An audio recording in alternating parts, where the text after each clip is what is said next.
Hey guys, it's been a while, and we have had a snow day, actually a snow week.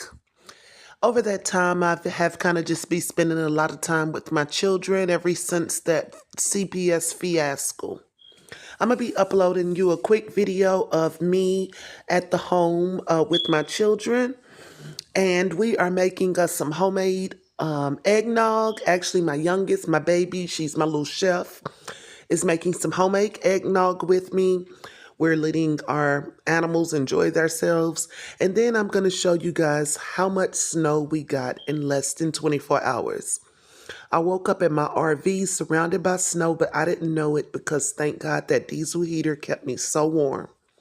I ended up barricading my windows with like blankets and towels just to keep in some extra warmth. I did seal them with plastic, but I'm going to be putting some actual window wrap instead of plastic wrap on my windows. But it worked for as long as it had to. Here is my baby. She is separating the egg yolks so that we could go ahead and make this eggnog. In the white bowl you see on the stove is my whipping cream and my sugar and cinnamon and nutmeg. We're going to be adding the rest of the ingredients, and then we're going to enjoy us some delicious eggnog. So here we go, guys. But I really made this video just to give you guys an update on how I've been feeling about everything. Despite how I have been talking about, I'm not going to talk to my mom again, and she hurt me, which she did. I miss her, and I am a family-oriented person. I have always loved my mom. Nobody is perfect. I do enjoy spending time with her. It just so happens that I have intuition that I cannot control at this point. It has really gotten strong now, and when things are going wrong around me, I see it. Here my daughter is whipping up the egg yolks and the sugar. And so this is going to be the base for our delicious eggnog.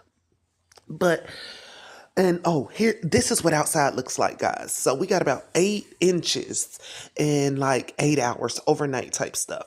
I started my truck, I made it over here, and then my truck stopped right in front of their house. But I only needed a jump because, of course, I've been charging things on my car battery since my mother has decided she would rather take my kids or have my kids taken than to allow me to be able to plug in something right outside, as I usually did ever so often. If I, at this point, I was in the process of changing to my solar power. But my mother would rather have me jailed, my kids taken, or us just freeze to death in a snowstorm than to do that. So, yeah, I've been using just 100% my car now and my solar panel and my generator. And it's sad that we have family right next door and they have a cat house that is plugged up right there. And it's okay for the cat to be warm, but not me. I cannot use it. And the thing is that my auntie doesn't have a problem with this. It is solely my mom. I don't really know what it is, but anyways, I have an intuition. I felt all of this happening as and before it happened. And so instead of me being fake, as we usually are, because my sister hasn't talked to me in about 2 years. And for 2 years, I've been asking my family, like, hey, mom, I called Kimmy. She didn't call me back. Oh, yeah, she's been busy. Or, oh, I sent her a text message. And, oh, yeah, sometimes she misses mine too. And then we won't talk for 3, 4 months. I won't say anything, but I'll hear that she's talking to my mom daily. I'll be in the car with my mom. They're on the phone. They're on three-way with somebody. And I'm like, huh. But then when I asked my mom about it, she's like, oh, yeah, everything's good. So it was like this really fake, quiet thing that's been going on between me and my sister for going on 2 years now. To the point to where I was just like, okay, maybe she's busy. Maybe somehow she's missing my calls. Maybe she's forgetting to return my text. Maybe, everything that they're telling me is what's happening is, you know what, maybe that's it. So I'm texting her, getting no responses. I'm calling her, getting no callbacks, leaving her messages, getting no responses. Maybe 2 weeks later, oh, hey, sis, I love you. And I'll say something like, hey, call me, because I'm thinking nothing's wrong. And I might do this once a month. I started once a week, then once every 2 months, then once every 6 months. I look up, it's been a year. So I sent her a text and I was like, well, the last time you talked to me, you said that you were too busy. You haven't called in over a year and I have been calling you back. I was like, are you still busy? If you have time, give me a call. 6 months later, she responded, I'm sorry, I love you. So I just was relaying these little things to my mom, and she's like, oh, yeah, she loves you. Oh, yeah, there's not a problem. Yeah, everything is good. So I was like, okay, there is a problem, and everybody's acting like there's not. So from now on, I'm just going to start treating things as they are instead of acting like they are not. And so that's exactly what I did. What I started doing over the last 2 weeks was just speaking out loud what was being hidden and acted like was not happening. And by me speaking it out loud, it caused this chain of events. When I noticed that I would come into my aunt's house, all of a sudden I'm being followed. I'm not being asked in. She's only calling when my mom is home. When at first it was just about an open door policy. So when I noticed those little things, I knew then that my mom was already telling my aunt, hey, we're going to start getting a distance with her.